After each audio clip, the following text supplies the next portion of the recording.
अस्सलाम वालेकुम, welcome back बेटा। क्या हाल है? सेकंड ईयर केमिस्ट्री जवानों ठीक ठाक हो, गाजी हो, खैर खैरियत से हो सब? चलें अल्हम्दुलिल्लाह। आपने उम्मीद है कि लास्ट लेक्चर तक तैयारी कर ली होगी, मुकम्मल याद उसको कर लिया होगा। बेटा प्रैक्टिस बहुत ज़रूरी है, चाहे वो इनऑर्गेनिक है, चाहे वो ऑर्गेनिक है, चाहे वो मैथ्स है, चाहे वो आपके फ़िज़िक्स के फार्मूलाज हैं, या आपके इसकी बायो की डायग्राम्स हैं, या साइकिल्स हैं। ये ज़रूर ज़हन में रखा करें कि मश्क करना, उसको बार बार रिपीट करना। एक्चुअली अल्लाह ताला ने हमारा जहन इस तरीके पे बनाया हुआ है कि अगर हम उस चीज़ को बार बार रिपीट ना करें या उसको कुछ अरसे के बाद रिपीट ना करें तो वो आहिस्ता आहिस्ता हमारे जहन से वैनिश होना शुरू हो जाती हैं।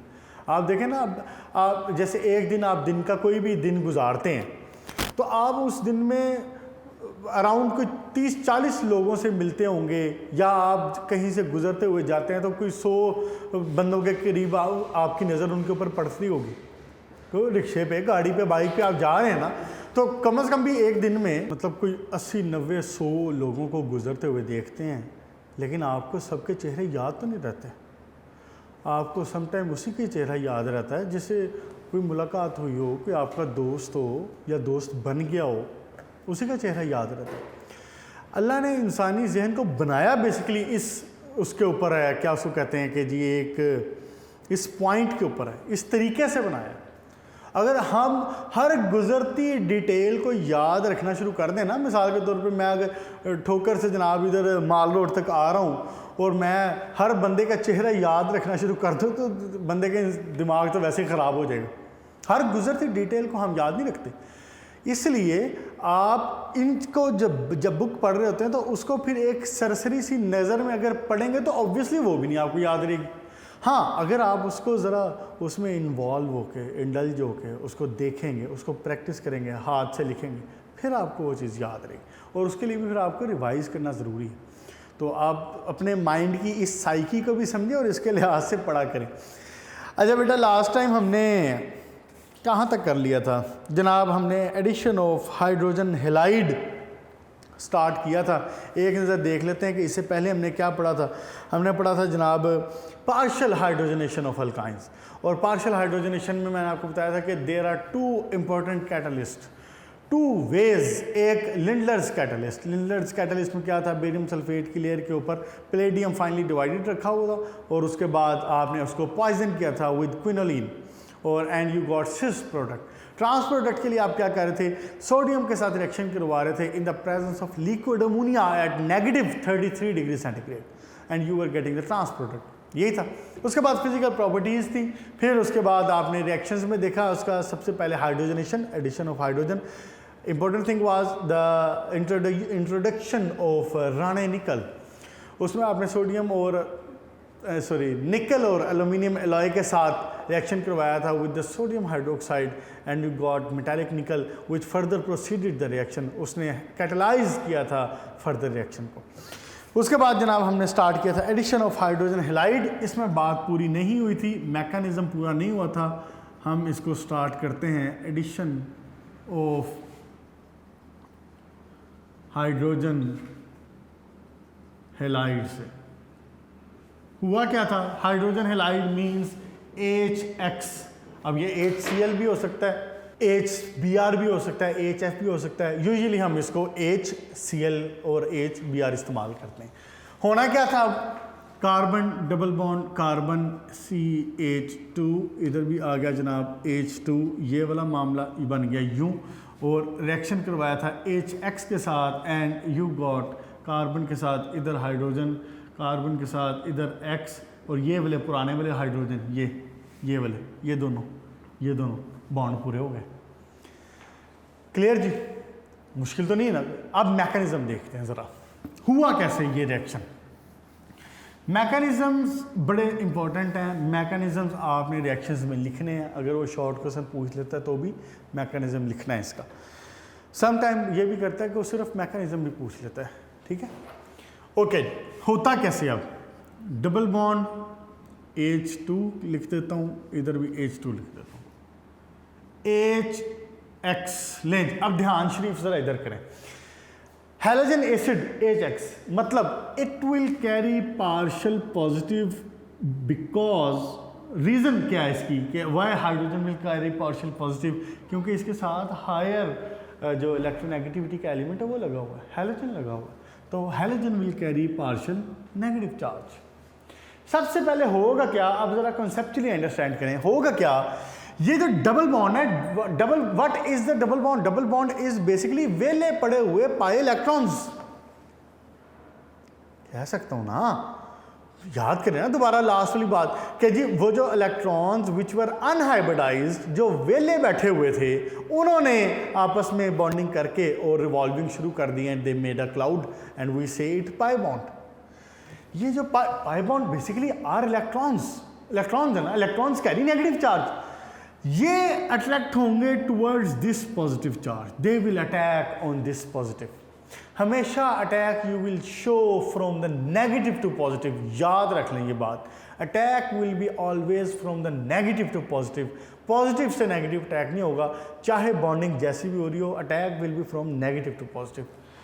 This negative will attack on this one, this positive. अब होगा क्या,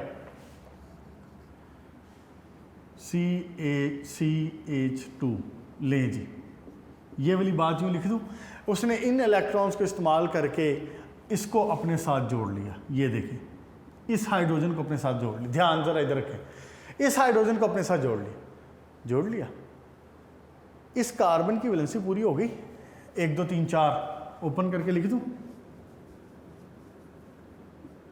ये तो पुराने वाले दोनों हाइड्रोजन है जी, ये दोनों तो पुराने वाले हाइड्रोजन है, ये वाले, ये पुराने, ये भी पुराने, ये वाला नया हाइड्रोजन आके जुड़ गया। अब इस कार्बन की तो वैलेंसी पूरी होगी, 1 2 3 4, ये तो पूरा हो गया, लेकिन इसको तो कुछ भी ना मिला, इसके तो बॉन्ड कितने हैं, 3। जब भी कार्बन 3 बॉन्ड बनाएगा, you will never forget, you must never forget, जब भी कार्बन 3 बॉन्ड बना रहा होगा उसके ऊपर पॉजिटिव चार्ज रखना। मैंने आधा नंबर काट लेना इस बात का, पॉजिटिव चार्ज इसके ऊपर ज़रूर रखना है, पॉजिटिव लगाना बड़ा ज़रूरी है। अब ये जो चीज़ बनी है ना, इट इज़ कॉल्ड कार्बोकैटाइन, ये कार्बोकैटाइन बना, ये यानी carbon is carrying positive charge, carbocation. अब लॉजिकली देख लें, अब क्या होना है, ये जो नेगेटिवली चार्ज है it will be attracted toward this positive charge, इसकी वजह से होगा क्या, अब ये आके हैलोजन लग जाएगा यहाँ पे, ये हाइड्रोजन यहाँ, ये हाइड्रोजन यहाँ, ये वाले तीनों हाइड्रोजन पहले पूरे हो गए थे। लो जी, अल्लाह अल्लाह खैर चला, क्लियर होगी बात। अब यहाँ पे एक इम्पोर्टेंट बात एंटर होती है, वो क्या, अभी तो आपके सामने थे कार्बन 2, कितने कार्बन है, कार्बन कितने हैं, कार्बन 2 हैं, यहाँ पे कार्बन कितने हैं, 2 है। अच्छा, अगर सिनेरियो हो ये, ले जी 3 कार्बन हो, अब क्या होगा, इसका मतलब क्या है, मैं ये पूछना चाह रहा हूं कि हैलोजन किधर अटैच होगा और हाइड्रोजन किधर अटैच होगा, 2 चीजें अटैच होनी ना, HX, ये HX, तो H ने कहाँ अटैच होना है और हैलोजन ने कहाँ अटैच होना है। भाई साहब यहाँ पे एंट्री मारता है एक बड़ा अच्छा साइंटिस्ट, मार्कोनिकोव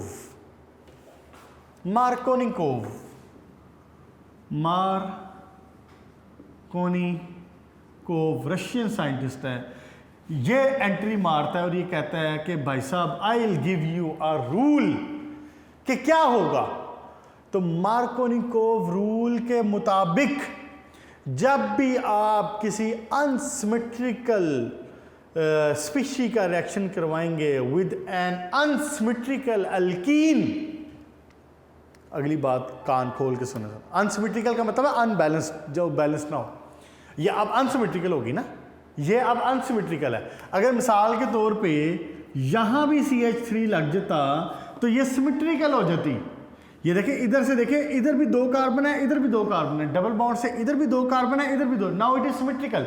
लेकिन अब ये क्या है, अब ये अनसिमेट्रिकल है। डबल बॉन्ड से इधर 2 कार्बन है, इधर 1 कार्बन है। तो ये कहता है, मार्कोनिकोव कहता है कि जब आप किसी अनसिमेट्रिकल, ये भी तो अनसिमेट्रिकल स्पीशी है ना, हाइड्रोजन हैलाइड, अनसिमेट्रिकल स्पीशी का रिएक्शन करवाएंगे with unsymmetrical alkyne, more electronegative, बात गौर से सुनो जरा, मोर electronegative part will go on the carbon which is having less number of hydrogen. इसका मतलब क्या है, मोर इलेक्ट्रोनेगेटिव पार्ट, कौन सा इसमें मोर इलेक्ट्रोनेगेटिव पार्ट होता है, हैलोजन ऑब्वियसली। तो कहता है कि more electronegative part means to say halogen will go on the carbon with the lesser number of hydrogens. किसके पास हाइड्रोजन सबसे कम है, सॉरी ये वाला तो आउटसाइड है, ये तो बाहर है, वैसे डबल बॉन्ड को देखेंगे ना, ये किस, इसके पास कितने हैं, 1, इसके पास कितने हैं, 2। तो लेसर नंबर ऑफ हाइड्रोजन किसके पास है, इसके पास। हैलोजन कहाँ पे अटैच होगा, यहाँ पे अटैच होगा हमेशा। This is Markovnikov's rule, means you will get the product, ध्यान से सुनो, you will get the product CH3 CHX CH3, you will get this product, this one, you will not get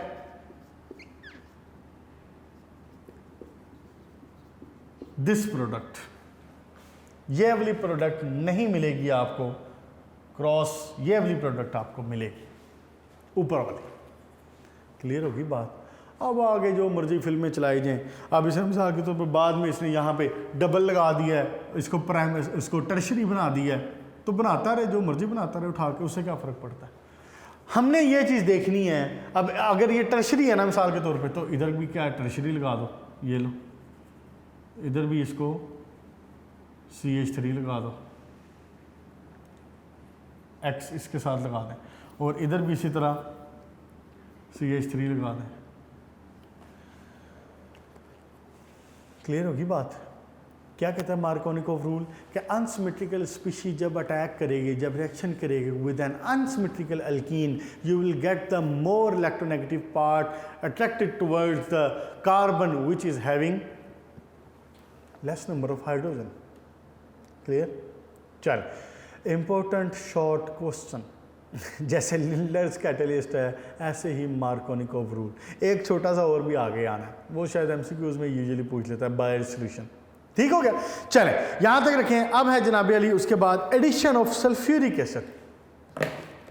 ये तो इंतहाई आसान है, इसमें तो कोई मसले वाली बात ही नहीं।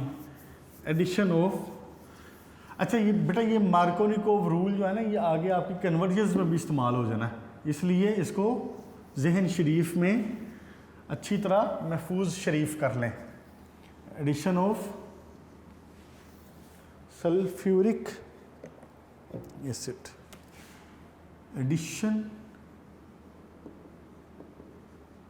Of sulphuric acid. लें जी, CH2 double bond CH2, H2SO4 होता है सल्फ्यूरिक एसिड। अगर इस H2SO4 को आपको समझाने के लिए, आसानी करने के लिए ओपन करके लिख दूं तो कोई इतराज़ तो नहीं है। लें H2SO4, इसी H2SO4 को यूं ओपन करके लिखा है, देखें ना, 2 हाइड्रोजन SO4। क्लियर। अब होना क्या है, एक ने आके इसके साथ लग जाना है, एक ने आके इस पूरे ग्रुप ने इसके साथ लग जाना है। मीन्स टू से कि ये जो एक कार्बन है ना, ये आके यानी इसको अपने साथ जोड़ लेता है, इस कार्बन को। अब ये मैं अटैक नहीं शो कर रहा, ये सिर्फ मैं आपको वो बता रहा हूँ जुड़ना किसके साथ है। ठीक है, मैं अटैक नहीं शो कर रहा आपको। ये इसके साथ जुड़ जाएगा और ये आके इसके साथ जुड़ जाएगा। कोई मुश्किल है इसमें? CH3 CH2 oxygen SO3H। चलो, बुक में उसने इसको SO3 को यूं लिख दिया है, तो लिखता रहे, क्या मसला है। ये लें डबल बॉन्ड ऑक्सीजन, ऐसे लिख लो, बात तो वही है। मुश्किल है इसमें कोई? फर्दर अगर ये रिएक्शन आप अगर वाटर के साथ करवा दें, अगर आप HOH मींस वाटर के साथ करवा दें तो क्या होता है, ये वाला हाइड्रोजन जाता है इसके पार्ट के साथ और ये वाला हाइड्रोक्सिल जाता है इस पूरे पार्ट के साथ, ये वाले पूरे पार्ट के साथ. What you will get again sulfuric acid, CH3 CH2 hydroxyl, एक हाइड्रोक्सल यानी अल्कोहल, और साथ में क्या है ये अगेन H2SO4 बन जाएगा. ये देखें H2S 3, ये ऑक्सीजन ये यहाँ से इसके इधर चला गया ना, ये इसके साथ है, ये इसके साथ है, याद रखने के लिए बता रहा हूँ, ठीक है. और क्या बन गया H2SO4 ये बन गया, और CH3 CH2OH ये हाइड्रोजन इस ऑक्सीजन के साथ अल्कोहल. क्लियर हो गया बच्चों बात, मुश्किल तो नहीं कोई. क्या हुआ इसमें, H2SO4 के साथ जब रिएक्शन करवाया जाए अल्कीन का तो सिंपली ब्रेक डाउन होना है यहाँ से, इसीलिए मैंने ओपन करके लिखा था, बुक में भी ओपन ही लिखा हुआ है. ब्रेक डाउन होना है यहाँ से, ये हाइड्रोजन किधर जाएगा, हाइड्रोजन जाएगा जनाब इसके साथ, किसी भी एक के साथ जोड़ दें, और बाकी जो ग्रुप है पूरा वो आ जाएगा इसके साथ. यही काम हो गया यहाँ पे, ठीक है. ओके अच्छा, जब ये हाइड्रोजन इसके साथ जुड़ा तो ये CH3 हो गया, ठीक. अच्छा फर्दर अगर इसको वाटर के साथ रिएक्शन कराऊं तो क्या होता है, यू विल गेट अल्कोहल, ये हाइड्रोजन इस ऑक्सीजन के साथ आता है अल्कोहल, और OH आता है इसके साथ, it makes H2SO4 complete again. Clear जी. ओके नेक्स्ट देखें जनाब, नेक्स्ट है ये टेम्परेचर 100 डिग्री सेंटीग्रेड चाहिए इसके लिए. ओके नेक्स्ट देखें जी, एडिशन ऑफ हैलोजेंस. अब हम एडिशन, पहले हमने एडिशन ऑफ हाइड्रोजन हेलाइड किया था, वो पूरा हाइड्रोजन हेलाइड था. अब मैं क्या कह रहा हूं, addition of halogens, addition of halogens. अच्छा ये ले, एडिशन ऑफ हैलोजेंस मतलब जब CH2 का रिएक्शन करवाया जाता है ना, किसी भी अल्कीन का, सॉरी कहना चाहिए, अल्कीन्स का रिएक्शन करवाया जाता है ब्रोमीन के साथ लेट से, तो क्या होगा, सिंपल सी बात है, ब्रोमीन आके इधर भी लग जाएगा और आके इधर भी लग जाएगा, दोनों तरफ लग जाएगा. CH2 आपको मिलेगी यहाँ ब्रोमीन सिंगल बॉन्ड, एक ब्रोमीन आपको मिलेगी यहाँ CH2. लो जी ऐसे बनेगा. अब मामला क्या है, ये तो इंतहाई आसान है ना, इसमें तो कोई साइंस वाली बात ही नहीं थी. क्या हुआ, डबल बॉन्ड टूटा, एडिशन हो गया, एक ब्रोमीन इधर लगी एक ब्रोमीन इधर लगी, कोई मुश्किल है इसमें. एक चीज़ का ख्याल रखना, यहाँ पे हमारे पास ना एक्चुअली मामला बुक पे इसने पेज नंबर 153 की जो लास्ट इक्वेशन लिखी ना, इसने हैलोजन लिखा हुआ दोनों एक साइड पे. आगे वाला अगर आप मैकेनिज्म देखें ना तो उसमें वो हैलोजन लगाता है ऊपर वाली साइड पे, तो हैलोजन बेसिकली ऊपर की साइड पे आता है, ट्रांस की साइड पे आता है. उसका मैकेनिज्म जब डिस्कस करने लगा ना अब, तो फिर देखना क्लियर हो जाएगी ये बात. हैलोजन ज़्यादा बेहतर है आप ऊपर की तरफ लगाएं, यानी कि एक एक्स इधर लगा दें एक एक्स इधर लगा दें. मैकेनिज्म देखें ज़रा इसका होता कैसे ये काम.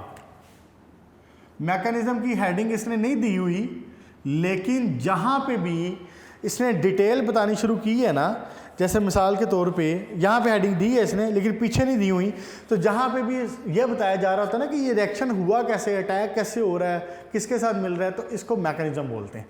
जब कोई बोलता है कि जी मैकेनिज्म क्या है, तो आपने उसका ये डिटेल बतानी है. जैसे अब पेज नंबर 152 पे है एडिशन ऑफ हाइड्रोजन हेलाइड, तो उसने नीचे वाले रिएक्शंस में हेडिंग नहीं दी हुई मैकेनिज्म की, तो आप मैकेनिज्म की हेडिंग दे दें, यहाँ पे लिख लें, अपने जहन में कंफ्यूज नहीं करना कि मैकेनिज्म तो उसमें था ही नहीं.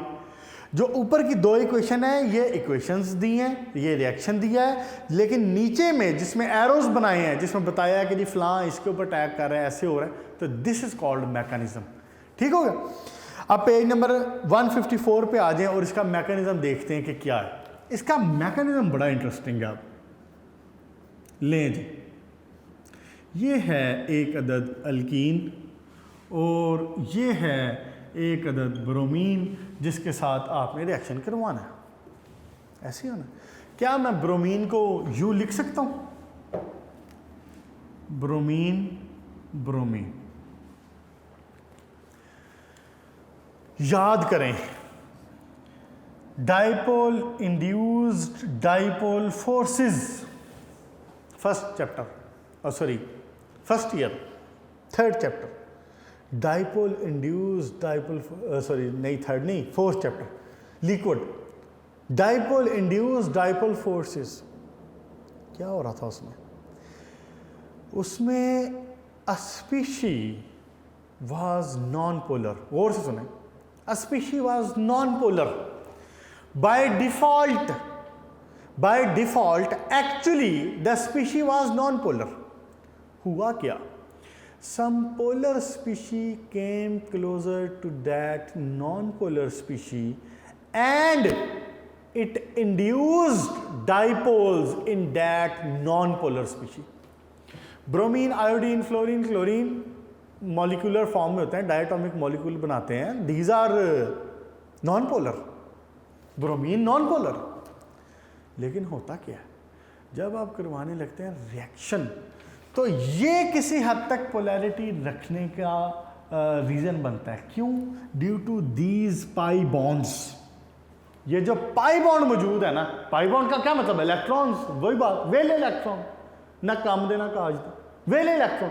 ये क्या करते हैं, ये जब इस ब्रोमीन के पास आते हैं तो ये इस ब्रोमीन में डाइपोल इंड्यूस करवाते हैं, डाइपोल इंड्यूस्ड डाइपोल फोर्सेस। करीब करीब वो रेलिवेंसी आ रही है, वही बात बन रही है।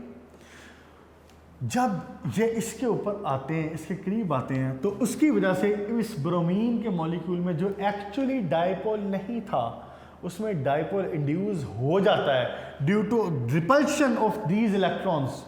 यानी one bromine will carry positive charge, one bromine will carry negative charge. Dipole induce हो गया ना, अब क्या होगा? This negative will be attracted toward this positive. क्या होगा? ये इसको अपने साथ जोड़ लेता है, CH2 CH2। अब मामला ये है कि ये दोनों कार्बन्स के साथ थोड़ा थोड़ा जुड़ा होता है। देखो कैसे, डॉटेड से शो कर रहा हूं क्योंकि मुकम्मल बॉन्ड अभी नहीं बना। कैसे शो कर रहा हूं? डॉटेड से। ब्रोमीन, ये ट्रांजिशन हालत में, इसको कहते हैं ट्रांजिशन स्टेट। ट्रांजिशन हालत में ये ब्रोमीन दोनों के साथ आके अटैच हुआ होता है, दोनों कार्बन्स के साथ। अब क्या होता है? इसको कहते हैं ब्रोमोनियन आयन। ये क्या बन गया? ब्रोमोनियन आयन। ब्रोमीन का आयन है ना, ब्रोमोनियन आयन, इसके ऊपर पॉजिटिव चार्ज है ये। अब क्या होता है? ये जो नेगेटिव चार्ज है ये अटैक करता है किसी भी एक कार्बन के ऊपर, चाहे इसके ऊपर कर ले चाहे इसके ऊपर कर ले, बात एक ही, किसी भी एक कार्बन के ऊपर। इसकी वजह से क्या होता है कि मिसाल के तौर पर, चले मैं इधर शो करता हूँ, अगले वाले पे शो करता हूँ, नीचे जो फिगर बनाऊंगा उसकी ज़रा सिमेट्री अच्छी बन जाएगी। मिसाल के तौर पे यहाँ पे अटैक करता है, ये बना देता है। अब ये क्या होता है? अब ब्रोमीन एक के साथ हो जाता है। ब्रोमीन यहाँ से जो इसने शेयरिंग की हुई थी ये वापस ले लेता है और इसकी शेयरिंग को मुकम्मल तौर पे यहाँ पे ट्रांसफ़र कर लेता है। यूं इधर आ गया सिंगल बॉन्ड, हाइड्रोजन्स दो पहले ही लगे हुए हैं। अब ये ब्रोमीन किधर से आया? ये ब्रोमीन आके यहाँ पे अटैच हुआ, इसलिए इसकी शेप ये बनती है। समझ आई बात की? क्या हुआ है? दोबारा रिपीट करता हूँ, देखें ज़रा। अल्कीन एग्जैक्टली इथीन, एग्जैक्टली क्या है? इथीन। इथीन ने जब हैलोजन के साथ रिएक्शन किया है तो halogen basically in the diatomic form, halogens are non polar, no poles नहीं होते। फ्लोरीन, क्लोरीन, ब्रोमीन, आयोडीन के पोल्स नहीं होते। होता क्या है कि जब ये करीब आता है तो due to this negative charge, due to this negative electrons, repulsion is caused. उसकी वजह से डाइपोल इंड्यूस हो जाता है इसके अंदर। डाइपोल जैसे ही बनता है, partial positive partial negative charge आया, ये क्या करता है? ये इसके ऊपर अटैक करता है, ये इस नेगेटिव को अपने साथ, पॉजिटिव को अपने साथ जोड़ लेता है। जब ये अपने साथ इसको जोड़ लेता है तो इस वक्त वक्ती तौर पे ये नहीं, जो ट्रांजिशन स्टेट है ब्रोमीन पार्शियली दोनों के साथ अटैच हुआ होता है, जिसको हम कहते हैं ब्रोमोनियन आयन। लेकिन ऑब्वियसली ये कंडीशन स्टेबल तो नहीं है, ऐसा तो नहीं हो सकता ना ब्रोमीन 2 इलेक्ट्रॉन 2 बॉन्ड बना ले, bromine fluorine chlorine bromine iodine सारे एक बॉन्ड बनाते हैं, ये स्टेबल नहीं। ये फिर क्या करता है अपना ये जो खाता है ना यहाँ से सामान, इसको कहता है अपना इलेक्ट्रॉन्स वगैरह जो भी इसके साथ शेयर किया है, वो कहता है यार मुझे वापस कर, वो ब्रोमीन वापस इधर पकड़ता है, इधर से ब्रोमीन अब ये नेगेटिव अटैक इसके ऊपर करता है, इसकी वजह से ये नीचे वाला ब्रोमीन एक कार्बन का होकर रहता है, इधर वाले कार्बन के ऊपर ब्रोमीन दूसरी साइड पे आके अटैच हो जाता है। This is the addition of halogen. Clear होगी बात? ओके, नेक्स्ट देखें जी, एडिशन ऑफ हाइपोहेलस एसिड। ये भी इंतहाई आसान है। हाइपोहेलस एसिड आपने पहले पढ़ा होगा पेज नंबर 87 के ऊपर, जब हमने वो क्लोरीन के कंपाउंड्स पढ़े थे, हाइपोहेलस एसिड वहाँ पे पढ़ा था। ये मैकेनिज्म और ये पेजेस दिखने में शायद लग रहे हो बड़े बड़े ज़्यादा और हैं हूँ कोई नहीं, ठीक है, कंफ्यूज नहीं होना। ये नहीं होना कि अब 2 सफ़े पढ़ लिए तो 3 सफ़े पढ़ लिए, वो खुले खुले लिखे हुए हैं, बड़े बड़े स्ट्रक्चर बने हुए हैं। Addition of hypohalous acid. Hypohalous acid होता क्या है जनाब? HOX, पेज नंबर 87 पे आप पढ़ के आए हुए हैं पीछे, HOX। और हाइपोहेलस एसिड बनता कैसे? आप रिएक्शन करवाते हैं हैलोजन का with the water and what you will get. Water का क्या मतलब है? HOH, तो एक बन जाएगी चीज़ HOX और दूसरी चीज़ बन जाएगी साथ में HX, OH अलग।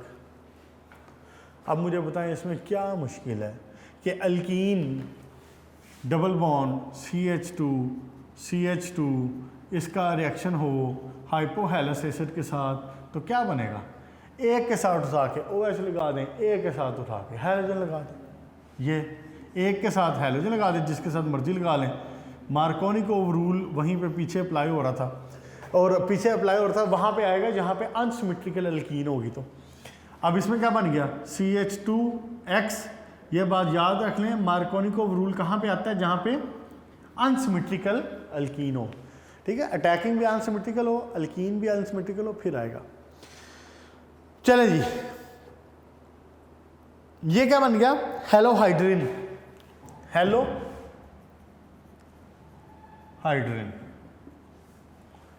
बस जी, कितना पढ़ लिया आज? एक रिएक्शन हुआ है, 2 रिएक्शन, एक रिएक्शन और कर लेते हैं। एडिशन ऑफ जो ऑक्सीजन है, ऑक्सीडेशन वाले कर लेते हैं, बल्कि ऑक्सीडेशन वाले हो जाएंगे भी, टाइम है। ऑक्सीडेशन वाले 2 हैं छोटे छोटे से, वो कर लेते हैं, और उसके बाद फिर ओजोनोलाइसिस कर लेंगे नेक्स्ट लेक्चर में। हाँ जी, ऑक्सीडेशन रिएक्शंस में क्या होगा जनाब? इंतहाई आसान। Addition of oxygen, addition of oxygen.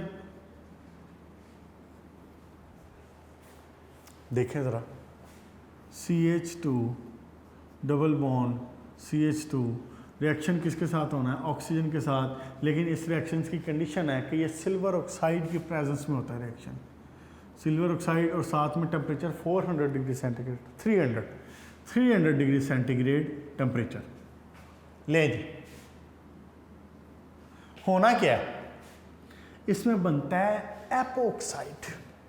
नहीं, आप नया वर्ड आ रहा है अब, एपोक्साइड। यानी ये ऑक्सीजन कैसे अटैच होती है इसके साथ? ये ऑक्सीजन यूं अटैच होती है, ये देखें, it makes a cyclic structure, एक साइकिल सा बन जाता है। This is called ethylene epoxide. Ethylene का क्या मतलब है? इथीन को ही इथाइलिन बोलते हैं, इथीन को ही इथाइलिन बोलते हैं। ठीक हो गया जी। ये क्या है? इथीन था, इसका रिएक्शन हुआ ऑक्सीजन के साथ इन the presence of silver oxide in the presence of temperature 300 degree centigrade. ये एक साइक्लिक स्ट्रक्चर बनाता है जिसको कहते हैं इथाइलिन एपोक्साइड। अच्छा, मुझे एक बात बताएं, अगर मैं यहाँ पे एक कार्बन और लगा दूं तो आपको कोई इतराज़ है? रिएक्शन तो यहीं पे होना है डबल बॉन्ड के साथ, ये बीच में ऐसे ही साथ मौजूद रहेगा जैसा कि यहाँ पे मौजूद था। ये देखें, ये हाइड्रोजन और ये CH3, कोई मुश्किल है? सेम वही चीज़, लेकिन अब इसका नाम चेंज होता है। क्यों? क्योंकि कार्बन कितने हैं? 1 2 3, कार्बन कितने हैं? 3, तो it will be called propylene epoxide. बस, मुश्किल? नॉट मुश्किल। नेक्स्ट देखेंगे हाइड्रोक्सिलेशन, ये भी इंतहाई आसान। इसमें क्या होना है? 2 हाइड्रोजन ऐड होना, हाइड्रोक्सिल ऐड होने, सॉरी। पहले हमने हैलोजन ऐड किए हैं, फिर हमने ऑक्सीजन के साथ रिएक्शन देखा है, हमने हैलोजन एसिड्स के साथ देखा है, हमने हाइपोहेलस एसिड्स के साथ देखा है। सारी चीज़ों में सिर्फ वो चीज़ें ऐड होती जा रही हैं। देखो कंसेप्चुअली देखें, जिस चीज़ के साथ रिएक्शन हो रहे हैं बस वो चीज़ ऐड होती जा रही है उसके अंदर। अब यहाँ पे देखें, मैं रिएक्शन करवाने लगा हूँ, किसके साथ है? एडिशन ऑफ, सॉरी क्या है, हाँ, हाइड्रोक्सल, या इसको कहते हैं हाइड्रोक्सल, या इसको कहते हैं हाइड्रोक्साइलेशन, जैसे hydrogenation, addition of hydrogen, hydrogenation, addition of hydroxyl, hydroxylation. Clear? Reaction किसके साथ होना है? सॉरी, रिएक्शन तो वही सिंपल सा होना है। होना किसकी प्रेजेंस में? ये रिएक्शन होता है बायर्स रिएजेंट की मौजूदगी में। बायर्स रिएजेंट, बायर्स रिएजेंट क्या है? 1% KMnO4, dilute solution of KMnO4, dilute solution of KMnO4। होगा क्या? रिएक्शन क्या है जनाब? CH2 reaction with KMnO4 diluted plus water. Simple simple simple. CH2 single bond CH2, क्या ऐड करना है? हाइड्रोक्सल। एक हाइड्रोक्सल इधर लगाएं, ओ सॉरी, एक हाइड्रोक्सल इधर लगाएं, एक हाइड्रोक्सल इधर लगाएं। अल्लाह अल्लाह खैर सल्ला। रिएक्शंस को देख के, स्ट्रक्चर्स को देख के, इनके स्प्रेड को देख के कंफ्यूज नहीं होना। सफ़े 4 होंगे, सफ़े 3 होंगे, लेकिन वो चूंकि रिएक्शंस खुले खुले लिखे हुए हैं, स्ट्रक्चर ऐसा बनाया हुआ खुला करके, तो उसकी वजह से वो ज़रा ज़्यादा लगता है, अलबत्ता ज़्यादा है नहीं। ठीक है जी, आपने अब जनाब अली कितना पढ़ लिया? ये हो गया। अच्छा, इसको कहते हैं इथाइलिन ग्लाइकोल। इथाइलिन ग्लाइकोल, ये याद रखना नाम, ये आगे इस्तेमाल भी होना है। इथाइलिन ग्लाइकोल, इसको क्या कहते हैं? Ethylene glycol. हुआ क्या है? CH2 double bond CH2, ethene का reaction with the weak KMnO4, 1% KMnO4, dilute KMnO4। MCQs में पूछ लेता होता है बायर्स रिएजेंट की कंपोजिशन बताएं, 1% KMnO4। वाटर के साथ reaction, simply hydroxyl will be attached on the both side and you will get ethylene glycol. What you will get? Ethylene glycol. अब एक इसका इंटरेस्टिंग मामला है, वो ये, बल्कि ना सॉरी मैं पीछे वाला ब्रोमीन जहाँ पे हैलोजनेशन पड़ी ना वहाँ पे भी कहना भूल गया। अब KMnO4 का कलर होता है पर्पल। जैसे ही ये रिएक्शन होता है ना, अगर डबल बॉन्ड मौजूद होगा, गौर से सुने ज़रा बात, अगर डबल बॉन्ड मौजूद होगा ना, तो डबल बॉन्ड के प्रेजेंट होने की वजह से ये रिएक्शन बनेगा, तो KMnO4 का जो पर्पल कलर है वो ख़त्म हो जाता है। KMnO4 का पर्पल कलर ख़त्म हो जाता है। क्लियर होगी बात? तो पर्पल कलर ख़त्म हुआ। पर्पल कलर ख़त्म क्यों हुआ? क्योंकि यहाँ पे डबल बॉन्ड था, उसने KMnO4 को बेसिकली ब्रेक किया। समझ आ रही बात? यहाँ पे डबल बॉन्ड था, उसने KMnO4 के साथ रिएक्शन किया, तो KMnO4 ख़त्म हुआ। आपने पढ़ा हुआ पोटेशियम परमैंगनेट चैप्टर 5 के लास्ट में। KMnO4 ख़त्म किया इसने, इसको कंज्यूम किया, तो उसका पर्पल कलर ख़त्म हो जाता है। इस वजह से हम इस टेस्ट को प्रेजेंस ऑफ अनसैचुरेशन के लिए भी इस्तेमाल कर सकते हैं। ये आप इस्तेमाल करेंगे अपने प्रैक्टिकल्स में। ब्रोमीन वाटर का कलर भी डिमिनिश हो जाता है। ये जो पीछे हैलोजनेशन पड़ी है ना, उसमें ब्रोमीन का रिएक्शन पड़ा ना, अगर डबल बॉन्ड मौजूद हो ना, तो फिर ही तो एडिशन होगी ना। डबल बॉन्ड मौजूद हो फिर एडिशन होगी, तो जब वो एडिशन होती है तो जो ब्रोमीन वाटर का जो कलर है वो ख़त्म हो जाता है। इसी तरह KMnO4 का कलर भी ख़त्म हो जाता है जब ये रिएक्शन हो। तो फिर क्या हम इन रिएक्शंस को for the detection of detection of unsaturation इस्तेमाल कर सकते हैं? बिल्कुल कर सकते हैं। इसलिए हम इसको इस्तेमाल करते हैं for the detection of unsaturation. Clear? Okay, next देखें ज़रा, एक छोटा सा रिएक्शन देखें, सिर्फ कंबस्टन वाला, और इंतहाई आसान है, सिंपल। कंबस्टन का मतलब क्या है? उसकी बर्निंग। तो बर्निंग होगी अगर C2H4 की फ्लैश के साथ बर्निंग होती है, इल्यूमिनेटिंग बर्निंग होती है चमक के साथ, तो सिंपल कार्बन डाइऑक्साइड, वाटर और हीट बन जाएगी। बस आज हमने इतना ही पढ़ना है। नेक्स्ट इंशाल्लाह हम ओजोन एनालिसिस इस्तेमाल करेंगे, शुरू करेंगे। कंबस्टन में क्या हुआ बच्चों? कंबस्टन, अब आपको इतना पता ही है कि कंबस्टन में क्या है, रिएक्शन किसके साथ हुआ? ऑक्सीजन के साथ। कंबस्टन C2H4 भी लिख सकता हूँ, CH2 डबल बॉन्ड CH2 लिखूँ तो बात यही है, बात वही है। रिएक्शन किसके साथ हुआ? ऑक्सीजन के साथ, फ्लैशिंग के साथ, इल्यूमिनेटिंग फ्लेम बनाता है बर्निंग के दौरान, और it will make CO2 plus water plus heat. चल यहाँ तक रखें इसको, KMnO4। नेक्स्ट इंशाल्लाह ताला हम ओजोन एनालिसिस स्टार्ट करेंगे इंशाल्लाह। ओजोन एनालिसिस करके साथ ही हम अल्काइंस की प्रिपरेशन भी करेंगे नेक्स्ट लेक्चर में इंशाल्लाह ताला। आज हमने क्या पढ़ लिया? आज हमने ढेर सारे रिएक्शन पढ़ लिए। हमने हैलोजन का रिएक्शन पढ़ लिया, हमने हैलोजन एसिड के साथ रिएक्शन पढ़ लिया, हमने जनाब अली हाइपोहैलस एसिड के साथ रिएक्शन पढ़ लिया, हमने जनाब अली और क्या क्या पढ़ा? कंबस्टन का रिएक्शन पढ़ लिया, फिर लास्ट वाला हाइड्रोक्सिलेशन पढ़ लिया। बेटा सारी चीज़ें रेलेवेंट हैं, इसीलिए मैंने इकट्ठी पढ़ाई हैं। मुझे पता है कि ये कोई ज़्यादा नहीं है। हिम्मत करके इसकी थोड़ी सी प्रैक्टिस करना, कॉन्सेप्चुअली इसको क्लियर करना, इंशाल्लाह ताला हो जाएगा। ठीक हो गया? अपना ख्याल रखिएगा, अच्छे तरीके से इसकी याद कर लें, इसकी तैयारी कर लें, और फिर मुलाकात होगी इंशाल्लाह। Good luck.